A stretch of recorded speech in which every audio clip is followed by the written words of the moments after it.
Good morning everyone. আজকে Sunday, আজ আমার ওয়েট লস জার্নি 7 ডে। আর আজকে আমি দেখবো যে আমি এই 7 দিন ধরে যা করেছি তাতে আমার ওয়েট কত হয়েছে। তো ওয়েট চেক করে দেখলাম আজ আমার 85.05, মানে অলমোস্ট 1 কেজি, 50 গ্রাম কম, 1 কেজি কমেছে। তো তারপরে আমার যে সকালে পড়ানো ছিল, তো গ্রিন টি দিয়ে সকালটা শুরু করলাম। গ্রিন টি আর আমন্ডও খেয়েছিলাম, বাট সেটা তোলা হয়নি। তারপরে আজকে একটুখানি পাস্তা বানিয়েছিলাম। এটা কিন্তু একদম জিরো অয়েল পাস্তা। আমি রেসিপিটা পরে শেয়ার করে দেবো তোমাদের সাথে। আর আজ লাঞ্চে ছিল যে ভাত, পেঁপে সেদ্ধ, মাছের ডিমের ঝুড়ো, শুক্তো, মাছের তরকারি আর 1 বাটি দই। এই মাছের ডিমের ঝুড়োটা একটা রেসিপিটা আমি শেয়ার করে দেবো, খুবই ভালো খেতে হয়েছিল।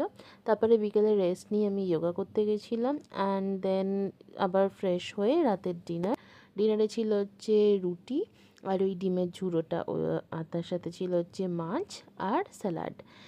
এটা ছিল হচ্ছে আমার আজকে Sunday dinner. That's all for today, bye, see you in the next video.